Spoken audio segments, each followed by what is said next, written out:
My husband, Charles, tells me he's going to marry the woman he's been seeing and asks for a divorce. Let's not waste time with property division. Just leave quickly. Sharon taunts me, as if she's relishing in my misery. Donald, too, is infatuated with a woman he met at a bar. They don't want to live with me. I'll leave, just as you wish. But before that, I'll give you a piece of my mind. My name is Joy Lynn, named with the hope of being blessed with much joy in Joy Lynn. I'm a 50-year-old woman whose life hasn't been as joyful as I'd hoped. But now my days are filled with happiness, so I can look back and laugh at the past. Let me take you back to when I was 35. I was about to celebrate my 10th wedding anniversary with Charles. We hadn't been blessed with children, and I found it somewhat painful to hear comments from those around us like, "Do you have any kids?" and "Children are wonderful, you know." Conversations with Charles had dwindled, partly because he had been promoted a few years earlier, became busier with work, and traveled frequently. I was working too, so we hardly saw each other. No wonder we didn't have children. Well, this too is a form of marriage, and it's easier on our minds. Having children or not, it doesn't matter. That's what I thought. One day, our family grew in a way we hadn't expected. It wasn't an angelic baby that arrived. Instead, it was parents-in-law that seemed like demons from hell. Apparently, right after we got married, the parents-in-law had been constantly telling Charles that they wanted to live with us. Charles weighed the hassle of living together against the hassle of continually refusing. As a result, he decided that living together would be less of a hassle. Surprisingly rational, or not. Hey, I didn't agree to live together. According to Charles. I'm hardly ever home, so it's fine. It might be fine for you. But still, as Charles said, it's fine if the parents-in-law are good people. I had a hard time with these parents-in-law, even before we started living together. They were the ones who persistently asked me, "When are you having kids?" Sharon would always say, "The more children you have, the better," every time we met. But you only gave birth to Charles, right? Living with such parents-in-law? It's a stomach-churning story. I wonder how living together will turn out. My expectations were quickly betrayed, not in a good way. It turned out even worse than I thought. Donald solemnly declared as we started living together, "We won't give you any pension or living expenses." Then Sharon continued with a smile, "Let's go with that arrangement." Wait, what kind of arrangement is that? Charles also said something like, "We both work, so we can manage without receiving living expenses." So Charles is one of them, too. I had never been particularly dissatisfied with Charles until now. I didn't expect much from a husband even before we got married. I thought a husband who doesn't get angry easily and works hard was good enough. But now, a wave of complaints that I never had before came rushing in. Moreover, as I lived with the parents-in-law for a while, I gradually understood the reason they wanted to live with us. Donald would often go out somewhere at night. I believed him when he said he was going out to drink with friends. But then, I found a point card from what you'd call a nightclub and a business card with Nancy written on it in the laundry.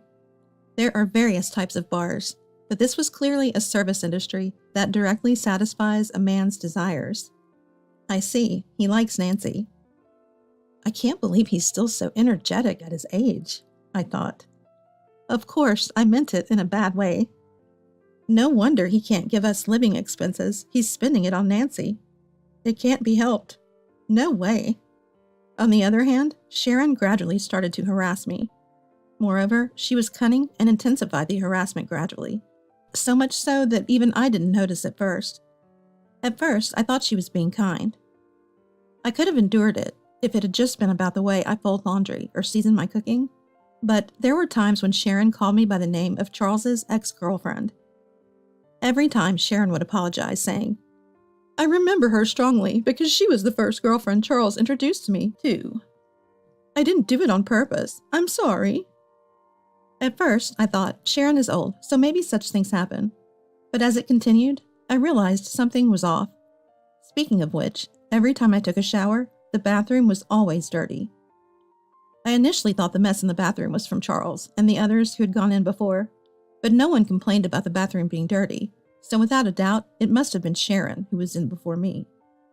There were other instances too, like when Sharon mistakenly thinking everyone had already bathed on a snowy day, unplugged the bathtub, leaving me to shower in the freezing cold. She also once took my favorite necklace from the closet without asking and then lost it. Each time, Sharon would say, "I didn't do it on purpose. I just wasn't thinking. I'm sorry."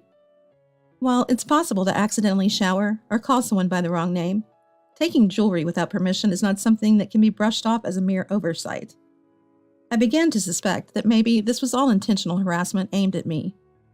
When I saw Sharon angrily sitting at the dining table saying, "My dinner is late because Joy Lynn came home late," I finally realized it was indeed harassment, albeit subtle. Come to think of it, Sharon hasn't done any housework since she came to our home. She throws her socks inside out into the laundry and tosses bottles into the trash without removing the labels, adding minor inconveniences every time. She complains if meals are late and if the sheets are messy, and sometimes she even throws things. I finally understood. Our home was indeed graced by the arrival of a baby. 2 of them, in fact, both big and delightfully stubborn. Exhausted from my job as a caregiver, all I wanted was to quickly escape this situation and go to bed, so I kept silently tolerating Sharon's behavior. I didn't have the energy to argue with anyone when I returned home. I wanted to rest as quickly as possible, even if it was just for a moment. While I was exhausted and didn't notice at first, it seemed that Sharon knew about Donald's night outings. When an actress appeared on TV, Sharon persistently asked Donald, "Donald, don't you like girls like her? You do, don't you?" The actress's name was Nancy, the same as the girl from the bar. Donald looked pale. After that incident, I asked Sharon once, "Are you okay with Donald going out like that?" Sharon replied, "If I get a divorce, I'll be someone who has a divorce history at this age, right? That's miserable, and it looks bad to society. Of course I don't like it. But he's just playing with professionals at the bar, right? If he's not serious, I can accept it." She wasn't holding back from divorce because of her concern for Donald, but rather she feared becoming someone with a history of divorce. I couldn't understand it. Turning a blind eye to infidelity must be causing her significant internal stress. And Sharon's outlet for that stress was harassing me. By harassing me, not only could she vent her stress, but she could also avoid doing housework. It was like killing 2 birds with 1 stone. I was certain. I knew why Sharon had insisted on living with Charles. Since living with the in-laws, Charles increasingly made excuses not to come home, saying he had to work overtime. This house was rotten from the roots to the pillars. At this rate, even I might end up crushed under the rotten floorboards. It happened one day, about 6 months after we started living together. Charles, who rarely had the same day off, said something unexpected. "Please, let's get a divorce." It was a bolt from the blue. It turns out, Charles had been having an affair with a classmate for a long time. He even said he wanted to marry this person, and I had no clue. Apparently, they started dating just before he got promoted. I thought he was working hard for our sake, but could it have been for his classmate? Was it my fault for not paying attention to Charles's behavior, using my exhaustion as an excuse? I thought affairs only happened on TV, and to people like Donald. No, maybe it's natural for Charles to cheat, given that Donald does it too. "Once this house is ready, my girlfriend and I are moving in. You can take your things and leave," Charles declared. Sharon asked, "What's going to happen to us?" "You can stay. My girlfriend doesn't mind sharing," Charles responded. "What a nice girl. Joy Lynn, don't let her get away with it if she asks for property division. We're going to use this house and everything in it." Donald chimed in, "Yeah, she's a really good girl, especially if she's cuter than Joy Lynn." Sharon shot Donald a look as if to say, "There you go again with women." But Charles and Donald just laughed. "These people are hopeless," I replied. "All right, I'm fine with the divorce. There's a memorial ceremony in Atlanta soon, right? Can you wait until then?" "Planning on enjoying the feast at the memorial ceremony? Are you? How pathetic. There's no way I'm taking a woman who's divorcing me. Just leave already." Who's the pathetic one here? Who cares about the food? Despite everything, Sharon and I, the only women in the room and both cheated on, can't seem to get along. No, I was planning to move out on that day. Going back home is a bit embarrassing since I was cheated on. Finding a place and handling the paperwork takes time, I thought it would work out around then. Charles, not Sharon, replied condescendingly, "If that's the case, fine." Cheating and then acting all high and mighty? Don't underestimate me. I'll destroy everything. A week passed, and the long-awaited day of revenge finally arrived. That day, my parents-in-law and Charles left the house early in the morning to attend a memorial ceremony in Atlanta. They planned to return by evening. All right then, let's give it a try. The garbage collection service I had hired arrived. I had them load all the furniture in the house into the truck. The sofa, the microwave, Charles and the parents-in-law's bed, and Sharon's clothes that had accumulated since moving in. Charles' favorite new vacuum cleaner, even the refrigerator and its contents, all of it gone. Ah, minimalism is wonderful. With each item thrown away, it felt like my troubles were disappearing. Next, the movers came to transport my important belongings to my new place. By evening, the house was empty. The front door made a sound. It seemed Charles and the others had returned. I decided to greet them one last time, as a good wife, and stood at the entrance with a smile. "What? You're still here?" Charles frowned openly. So did my parents-in-law. "Oh, that's harsh. It's the last time, so it's fine to see each other's faces before leaving, right? I wanted to see your face." "Huh? You still care about me?" Blushes slightly. He chuckles. "What's the big deal? Fine. Let's have a meal together one last time, shall we?" Charles, strangely in a good mood, heads towards the living room saying this, followed by Sharon, who looks exasperated, saying, "Charles is so sweet." Donald, on the other hand, turns to me with a proud look, saying, "That's my son." I'm baffled. Having a meal, huh? Would have been a nice way to part if there was anything left to eat. Huh? What? What?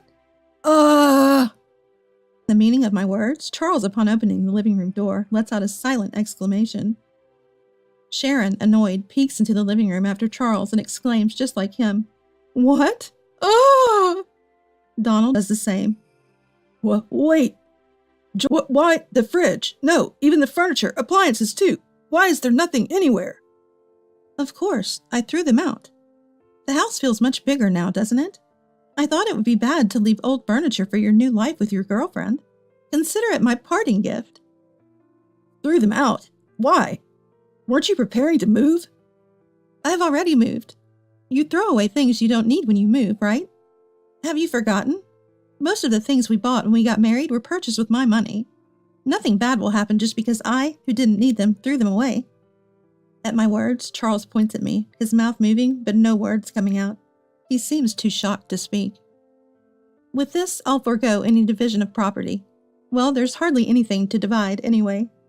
Sharon, furious at my smile, says, "What have you done?" I'll return that phrase to your foolish son.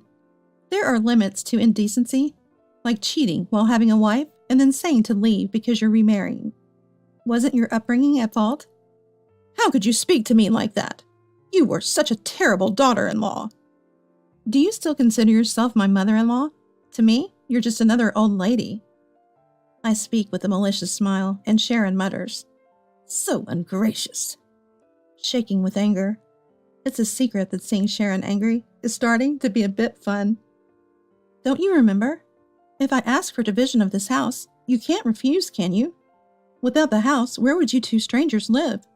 You sold your family home, right?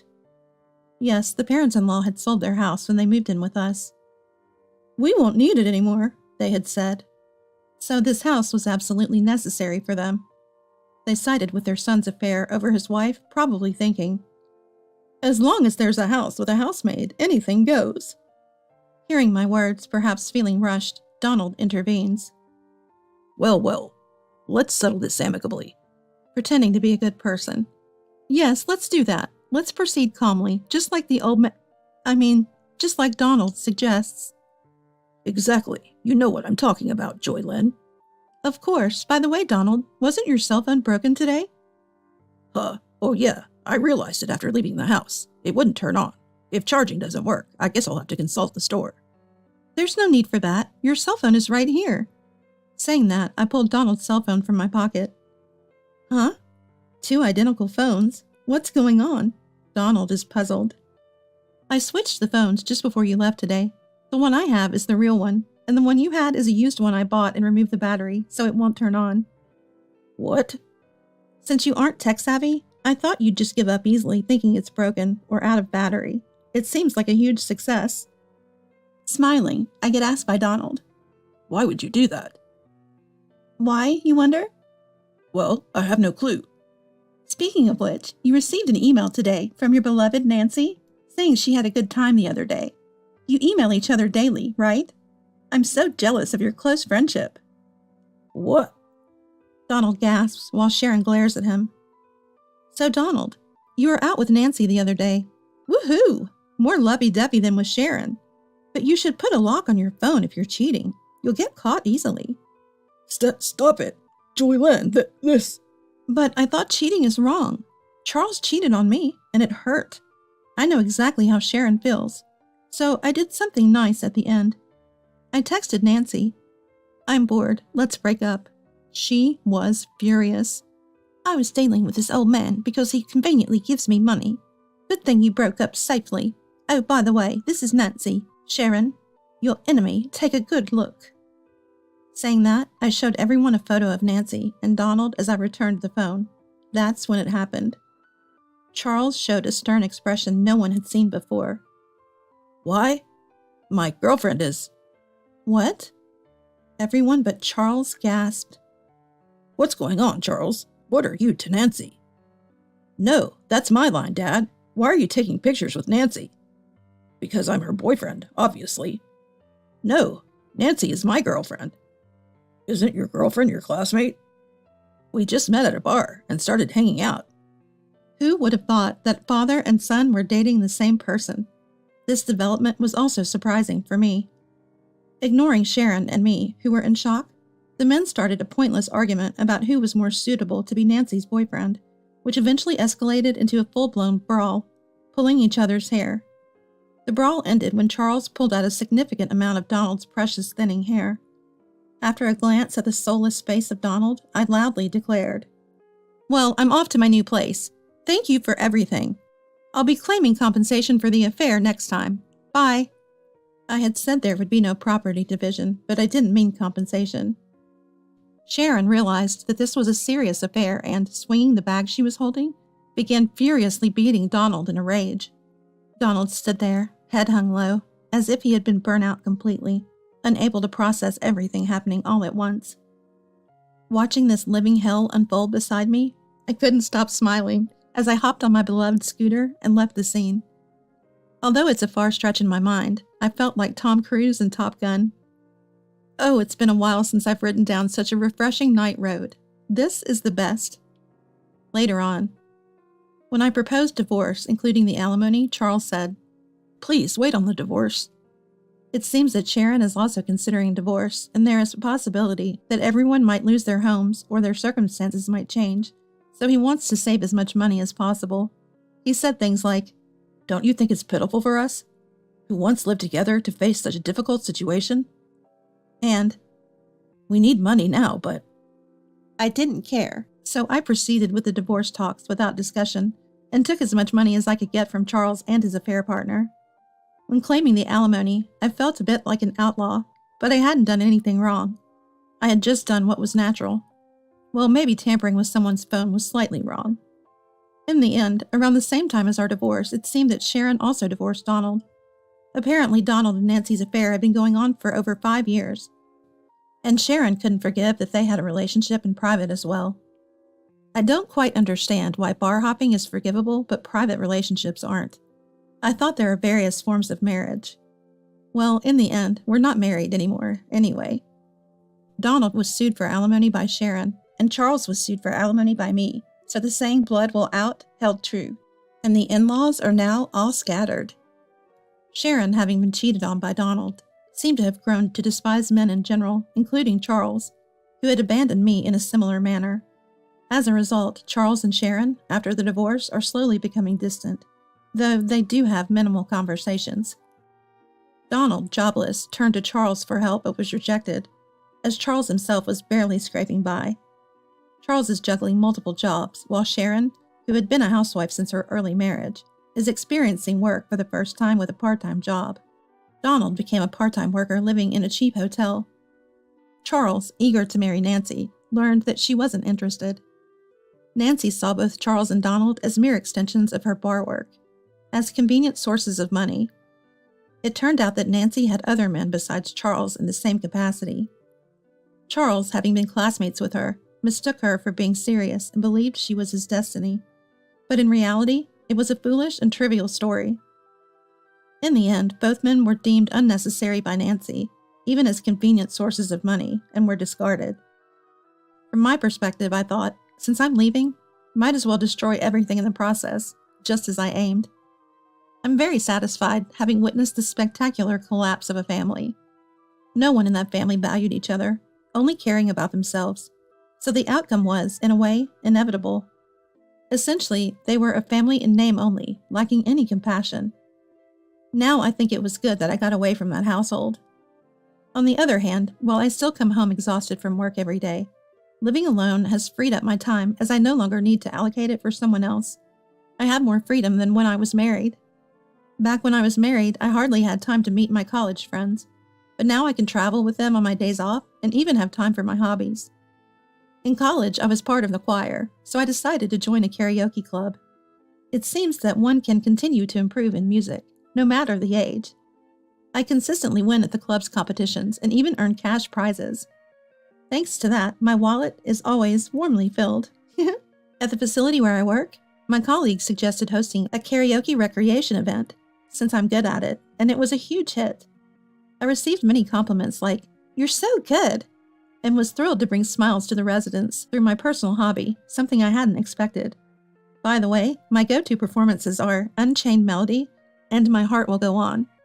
The lyrics of older songs are just so wonderful. I don't really understand recent songs, but I guess I should study up.